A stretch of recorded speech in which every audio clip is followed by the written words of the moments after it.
let me just tell you, that show was not for me. And that it was really disappointing because I felt like it should have been for me. So when I did not get the role, baby, I was on the floor, sitting on the floor, crying, just like, how did I miss this? How did I mess this up? This was my opportunity. Hello, and welcome back to the Fully Me channel, where we talk about all things living fully as a creative woman, as a creative mother, and as a creative being. My name is Jazelle, and I'm super happy to have you here today.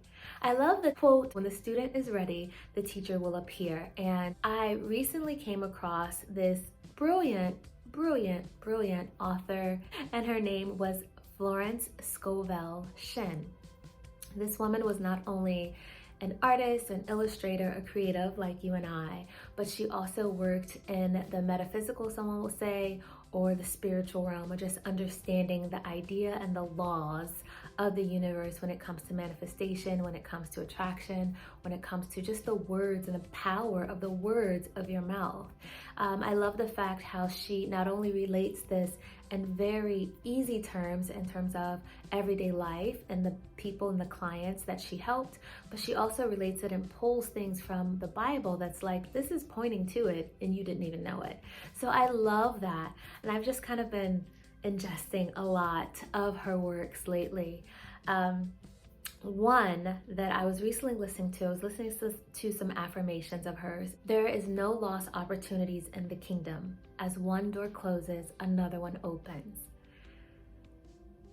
What? This just came as confirmation to me as I am walking out this whole creative lifestyle, what that looks like for me in the different seasons of my life. And it brought me back to this time when I was really in distress, and I was distraught because I felt that I had lost an opportunity. It was a show that I was auditioning for, and I was super excited about it. I knew like the role, yes. The writer, yes. It was based off of one of my favorite musical artists, yes. So this was like a no-brainer for me. Also, I had been working with the theater company, so I got like first dibs on being able to get the script that hadn't been released yet. I was able to read it and get like really in detail with the characters and what character I would want to go for. My agent had an insight with getting me connected to the theater and the casting director, so it was just like a no-brainer. I'm in, right? On top of that, I just really felt like, this role is for me. I got it. And I was just thinking this to myself, like, this role is for me. There was a little bit of like, we're not gonna think about that. This role is for me. This show is for me. That show was not for me.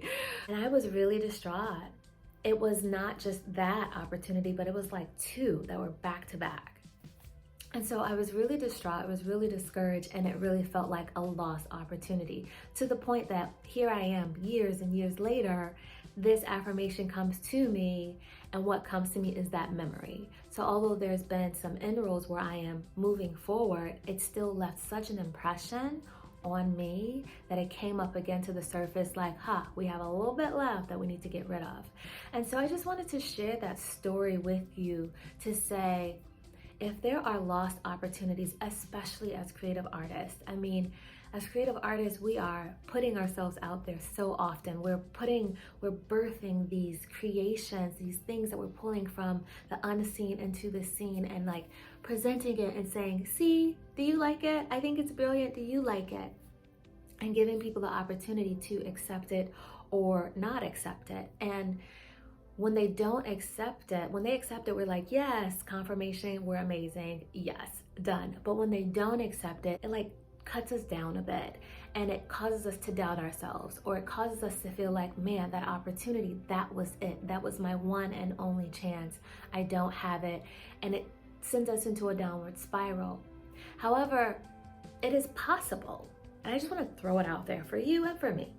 It is possible that it was the right creation because it came through us, to us and through us, but perhaps it was the wrong person. They couldn't receive it because it wasn't for them to receive, or it wasn't the best timing. Because again, when the student is ready, the teacher will appear. When the person is ready to receive that gift, when the person is ready to receive what is for them to receive, they will receive it. And if it's not for them to receive, it doesn't matter what time it is, they won't receive it. But quite often we kind of impersonalize it. We take it in as if it is us. And then it causes us to kind of shutter our hearts, shutter our hope, shutter our expectations, or just stop completely. And I've been in almost all of those different phases, real talk. And so what I want to share with you in this simple message is there are no lost opportunities.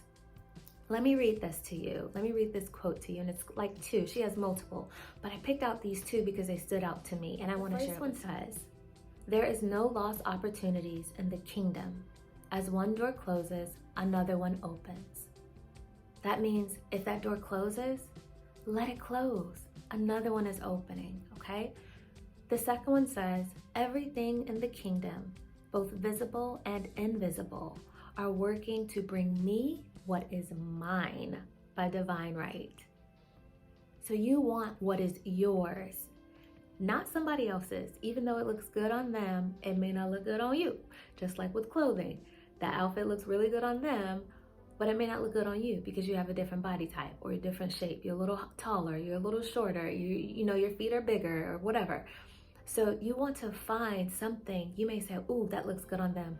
I want to find what looks good on me by my divine right. You want what is yours by your divine right. You want that connection. You want that show. You want that casting. You want that opportunity. You want that collaboration that is yours by divine right.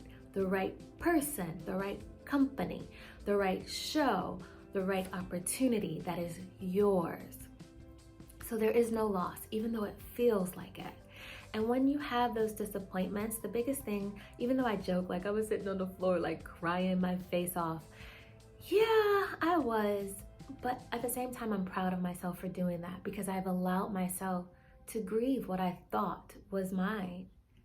But it wasn't. So once I got the tears out, it allowed me to have a little bit more perspective to where I can come to you today and say, yeah, I thought it was mine, but I didn't realize my family was about to do a complete move to a complete different state, and life changed in so many different ways. I didn't know what was coming down the line, even though I thought that that was mine because I was just in that one spot, in that one state, in that one frame of mind. So opening ourselves to understand we can be disappointed, but we don't necessarily have to look at it as a loss. Look at it as, that was not mine. Because what is yours by divine right. If you've been around this channel long enough, you know that I love imagery and I love bringing a deeper understanding to things by talking about something else. So when I think about the impact that that disappointment had on me for a while, let's be real, for a while, because it was multiple opportunities that were really, really, really great in my state, like big stages, ones that would have opened doors for me in ways in my limited frame of mind, but it wasn't for me. And so what I allowed to happen in that space is for my heart to kind of squeeze and contract a little bit, for the hope and the sparkle in my eyes to dim a little bit out of disappointment, for me to be a little bit more hesitant to put myself out there again because I was bruised. However, just like with a bruised muscle, when you don't stretch it a little bit at a time, it becomes more hardened, more compact, and it becomes more sore, and you really begin to lose the flexibility in that muscle. And it's the same thing with your heart. When disappointment comes, a lot of the times it attacks, yes, our solar plexus, our confidence. It attacks our sacral area because that's our place of creativity and playfulness and freedom. But it also attacks our heart because that's a space where we can open up and express freely. That's where we can bring and pull down from what the unseen and allow it to filter through so that we can make those connections. We can be empathetic. We can understand what other people are going through, which can be the basis of our creation, whether it's a character, whether it's a song, whether it's a flavor in a cupcake. That is how we connect. When you have so many experiences of loss and painfulness in your heart, it can begin to harden that heart. And our heart is our wellspring of life. It is that overflowingness that comes out of us. It comes from our heart. So I want to encourage you, maybe it is time to exfoliate that heart. You know how we exfoliate our skin? All we're doing, we're not trying to rub off our skin. We're taking off the dead layer, the top layer of that skin that's dead. It's just kind of sitting there. Maybe it makes your skin dull or dry or hard, crusty, crispy, all of that. You take some little bit of salt and oil, basic, and you just do a gentle rub over your skin. And then you rinse your skin. And once you rinse your skin in that warm water, out comes this soft, smooth, moisturized, new layer of skin that has been hiding underneath there. This skin that can take in oxygen because the pores have now been open, and it can let off this inner glow that's been hiding and dulled from all of that dull skin. It's the same thing with our heart. And that's what came to me, like, we need to exfoliate our heart, not literally. Please leave your heart alone physically, okay? But emotionally, energetically, spiritually, really getting in and tapping into any losses that you may still be clinging on to. Any disappointments that may be dulling the energy and the life force within you. Take some time this week to exfoliate that heart. Take some time this week to begin to let go of those things that have held you down, whether it is dull skin, dull energy, dull thoughts, dull spiritual feelings and emotions and expressions, whether it has dulled your hope, whether it has kept your mouth closed when it is time for you to let it out, whether it has kept you from opportunities when it's time for you to go forward. Be clear. Take a moment and consider, how is my heart? What is the state of my heart? Is it dulled down? Is it time for me to exfoliate, to release, to let go, to gently rub away those dull cells? And the way that you can do this is by comforting yourself. Sometimes it is actually grieving that lost opportunity, crying if you need to, but also comforting yourself and knowing that it's gonna be okay, because there are no lost opportunities in the kingdom. When one door closes, another one opens.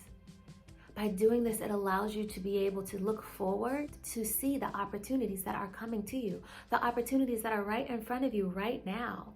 When the student is ready, the teacher will appear.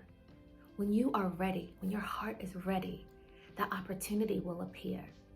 So I encourage you this week, exfoliate your heart. Let go of those disappointments. Grieve them, comfort yourself, be a little sad, and then say, you know what? I'm ready to shed it, because I know that there's another one coming for me.